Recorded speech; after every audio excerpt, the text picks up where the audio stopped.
What's going on, guys? Aero here, and welcome back to another video. Now in today's video, I want to talk to you guys about my most anticipated game for this year, Xenoblade Chronicles 3.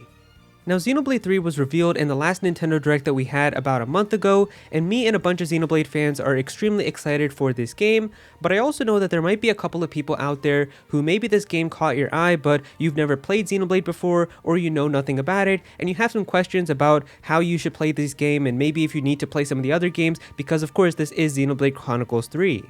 And so I figured I'd make a video talking about each of these Xenoblade games, and then giving you guys the order on how you should play these games in preparation for Xenoblade 3. Now the first thing that I feel like we should talk about is it actually necessary to have to play through all of the Xenoblade games before Xenoblade Chronicles 3? And the answer to that is absolutely not. Xenoblade is not a series like Kingdom Hearts where it's extremely crucial to have to play through every single game, and if you skip a game or if you don't play one of them, you're going to be completely lost as to what's going on. All of the Xenoblade games are self-contained and have their own unique story, however they do make references and callbacks to some of the older games. In fact, the head director of Xenoblade 3 at monolithsoft, Mr. Takahashi, even said, "We believe the game will be enjoyable for both of those who've played Xenoblade Chronicles or Xenoblade Chronicles 2, as well as those who will be playing a Xenoblade Chronicles game for the first time."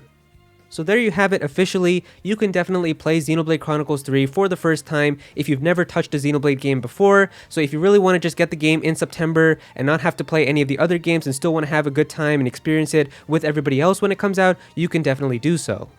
And I actually really like how Xenoblade 3 is still going to be accessible for people like that who haven't even played any of the other Xenoblade games. It's really cool because Xenoblade games are of course very long. We're talking like 60 to 70 hour games here, so that's a lot of time to have to play through a whole bunch of other games if they needed to play them to have to get ready for Xenoblade Chronicles 3. And of course, a lot of people just don't have that time. Maybe you're busy with school or college or work. And of course, money is also an important thing where if you buy all these games, it's going to cost you close to like $200. So there's a lot of reasons why some people may not be able to play all the Xenoblade games before playing Xenoblade 3. So I am happy that they do have that option of just jumping right into Xenoblade 3. Now with that in mind, it does look like that Xenoblade Chronicles 3 is going to be an amazing game for those who have played through some of the older games. In fact, just looking at the first trailer that we got for Xenoblade 3, it looks like that characters from both Xenoblade Chronicles and Xenoblade Chronicles 2 are going to be present inside of this game, and I'm sure with both of these characters returning, there's going to be some other returning characters from each of the games as well, and they're definitely going to make a lot of references and callbacks and a lot of cool things to each of the older Xenoblade games in Xenoblade Chronicles 3, and because of that, I feel like if you have the bigger picture from having experienced all of those Xenoblade games in the past, it's really going to significantly improve the experience that you get out of Xenoblade Chronicles 3. And so if you are someone who is interested in Xenoblade 3 or getting into the Xenoblade series, but you don't know exactly what each of these games are and when to play them, that's why in this video I'm going to give you guys my recommended order on exactly how you should play through all of these Xenoblade games and get the best possible experience in preparation for Xenoblade Chronicles 3. Alright, so the first game that we've got here is my personal favorite, Xenoblade Chronicles Definitive Edition. It's a remake remaster of the very first Xenoblade game, which came out back on the Wii in 2010. It was also released on the Nintendo 3DS, but Xenoblade Chronicles Definitive Edition is absolutely the best way to experience it. Now this game is the perfect introduction into what a Xenoblade game is like. It's about Shulk and his friends who live on a massive titan known as the Bionis, full of organic life, but is also at war with another massive titan known as the Mechonis, full of mechanical life, and the Mechon. The Mechon are always attacking Shulk's home on the Bionis, but after one significant event finally occurs at the start of the game, Shulk and his friends decide to set out for revenge on these Mechon and truly find out once and for all why they are attacking and what's the reasoning behind this.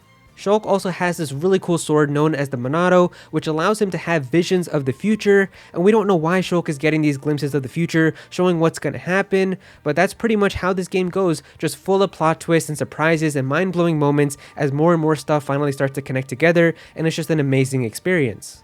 The combat in Xenoblade Definitive Edition is also the most approachable one for all types of players. It's a really good starting point for people who are getting into the Xenoblade combat, and Xenoblade 1's combat is kind of really used as a foundation for a lot of the other Xenoblade games' combats in the future, so because of that, a lot of the other Xenoblade games also use similar things like auto-attacking and arts and things like that, so learning Xenoblade 1's combat inside a Definitive Edition is really going to help you with some of the other games' combat in the future. After Xenoblade Chronicles Definitive Edition, the next game that I would recommend is Xenoblade Chronicles 2. Xenoblade Chronicles 2 was released for the Nintendo Switch in 2017, and it's a sequel to Xenoblade 1 that features a new story and a new cast, along with a kind of different approach to how the story is told. Coming from Xenoblade 1, it'll definitely feel a bit different at first, but it's still a really amazing game. Xenoblade 2 really focuses a lot on the characters themselves and kind of the experiences and memories that they had, instead of having a more overarching story, kind of like in Xenoblade 1. And so in Xenoblade 2, you have the protagonist Rex, along with Pyra and Mithra, Nia, and some other characters who are going to be setting out to get to the place known as Elysium, which is supposed to be like this heavenly paradise at the very top of the world tree, which is in the middle of the world. Now, the tutorials for Xenoblade 2 are actually very poorly done, but if you have played through Xenoblade Chronicles Definitive Edition in the past, you will recognize some of the same things, so I do feel like if you do play that game first, it really does help out making the tutorials and the combat a little easier to understand, because some stuff is still recognizable from the first game. And so playing through Xenoblade 2, once you get about 75% of the way through the game, you're going to start to see a lot of callbacks and references to things from Xenoblade 1, such as the weapons that some of the characters may be using, some of the cutscenes that you're going to be seeing, and especially once you get to the very ending of the game, it's really going to hit hard if you have played through the original Xenoblade 1 and remember the ending from there. So that's why I really do recommend playing through Xenoblade Definitive Edition, as it'll make the ending of Xenoblade 2 really nice. After Xenoblade 2, I would recommend playing through Torna the Golden Country. Torna is a DLC expansion that's a prequel to the events of Xenoblade 2 that's set 500 years before the stuff that happens in Xenoblade 2. As you're playing through Xenoblade 2, you're going to see a lot of references to a really crucial event known as the Aegis War, which happened 500 years ago. Along with that, you're going to be seeing a lot of flashbacks to stuff that happened in the past as well, and within Torna the Golden Country, you really get to experience through all of those flashbacks and get the full context of all of those events. Torna also features a brand new combat system, which is much more refined than the one in the original Xenoblade 2, and is much more fluid and fast, and a lot of fun to play through, and is probably my favorite one out of all of the Xenoblade games. As it is a DLC expansion, Torna is not extremely long like the main Xenoblade games, which are like 50 to 70 hours. Torna, I would say, is around 25 to 35 hours, so it's still pretty long, but not as long as the main game. After Torna, the final thing that I would recommend is Xenoblade Chronicles Future Connected. Future Connected is an extra story epilogue that takes place 1 year after the ending of Xenoblade Chronicles Definitive Edition. It adds some closure to the character Melia, which really doesn't get a lot in the ending of the base game, so it's really nice to see that she finally gets some closure and some more character that's added to her. Now, you might be wondering why I put Future Connected at the very end instead of having it be played before Xenoblade Chronicles 2, and the reason for that is because Future Connected, as of right now, is the most recent form of new content that we have for the Xenoblade series.